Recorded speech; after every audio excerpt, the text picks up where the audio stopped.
Bonsoir docteur, Bonsoir à vous. comment allez-vous? Ça va? Voilà, la dernière fois vous nous aviez parlé comment dire, du traumatisme. Donc aujourd'hui vous allez nous parler du syndrome de stress post-traumatique, c'est ça? Voilà. Voilà. Voilà. Alors, le syndrome de stress post-traumatique, en fait, on en entend beaucoup parler, mais qu'est-ce que c'est en fait le syndrome de stress post-traumatique? Ça veut dire que c'est quelqu'un qui a évidemment, comme son nom l'indique, vécu dans son passé un élément traumatisant même si c'est une personne qui par la suite a réussi à obtenir une vie le plus normale possible, va déclencher avec des situations que l'on appelle gâchettes. Des réactions, effectivement, anxiété, stress, qui ne sont pas justifiées dans le moment présent. Tout simplement parce que ça fait écho à une situation traumatisante du passé. Donc, c'est très facile à comprendre. J'avais par exemple une patiente qui, elle, avait été justement abusée par son grand-père, par exemple, quand elle avait entre 4 et 6 ans. Et évidemment, elle avait réussi à construire une vie après, à peu près normale, mais pratiquement chaque fois qu'elle se retrouvait dans une situation d'intimité avec un homme pendant sa vie adulte, eh bien, elle avait une réaction justement de stress, d'angoisse, quasi à chaque fois, bien sûr, évidemment, pour sa vie de couple. Que les gens ne pouvaient pas comprendre, en voilà, fait. c'est ça. Oui. Pour sa vie de couple et sa vie sexuelle, c'était évidemment, c'était extrêmement difficile. Et donc, elle a dû forcément se faire traiter pour ça. Mais ce qu'il faut bien comprendre, c'est que la personne va avoir une réaction aussi forte que si elle était à nouveau au moment initial du traumatisme. Ça veut dire que la respiration, les battements cardiaques, les sueurs froides, la redistribution sanguine au niveau des organes, tout l'organisme va se mettre en état de préparation au combat, en état d'alerte.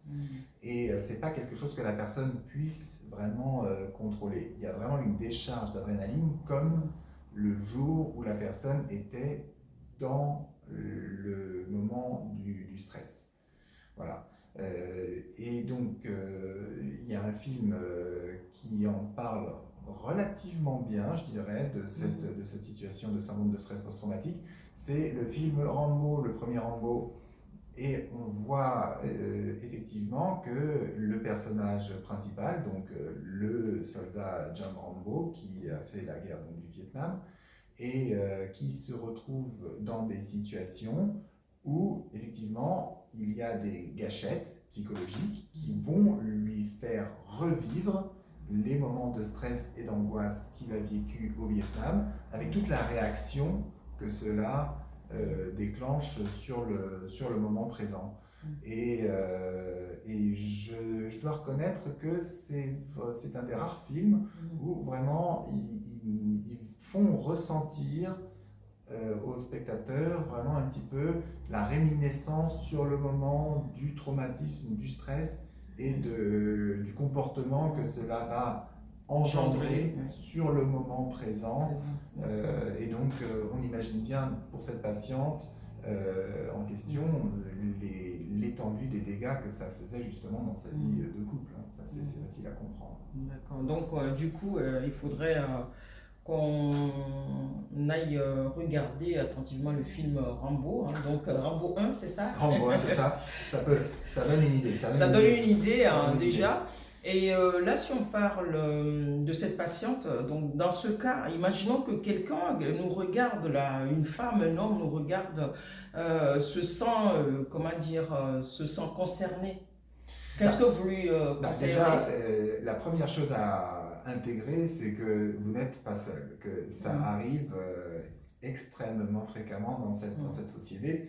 D'après les dernières analyses, le syndrome anxio-dépressif, donc ça veut dire c'est toutes les pathologies liées au stress ou à l'angoisse, atteint 24% de la population dans les années post-infection coronavirus. Donc de toute façon, c'est certain que vous n'êtes pas seul. Ce que j'aurais tendance à vous conseiller, évidemment, c'est d'aller en parler à un professionnel de santé et idéalement, bien sûr, de suivre un traitement avec un psychologue et un psychologue, psychiatre, voilà, des psychanalyste et tout, etc. aussi. Psychanalyste, l'inconvénient, c'est qu'on va avoir un traitement qui va être un peu plus long. Le psychanalyste, lui, il va vraiment prendre énormément de temps pour que la personne comprenne un petit peu tout ce qu'il y a au niveau de sa personnalité. Et voilà.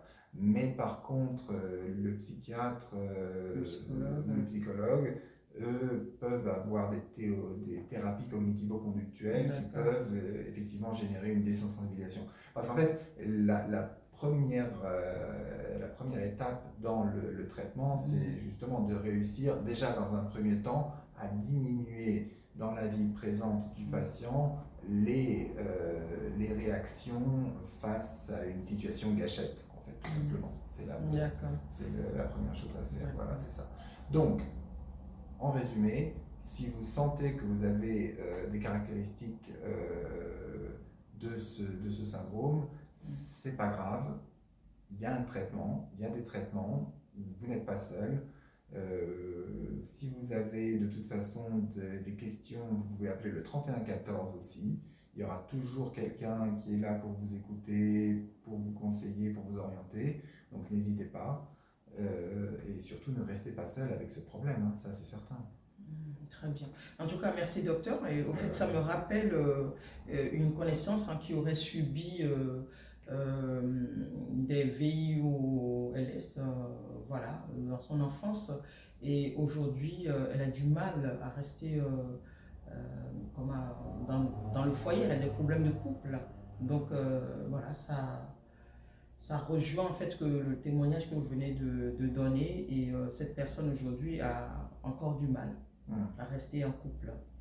Donc vous n'êtes pas seul, ne restez pas seul. Donc comme le docteur vient de le dire, ici c'est la France, hein, pour ceux qui sont en France, donc il faut appeler le 31 14. Merci docteur, est-ce que vous avez quelque chose à rajouter? Non, merci beaucoup. Merci docteur.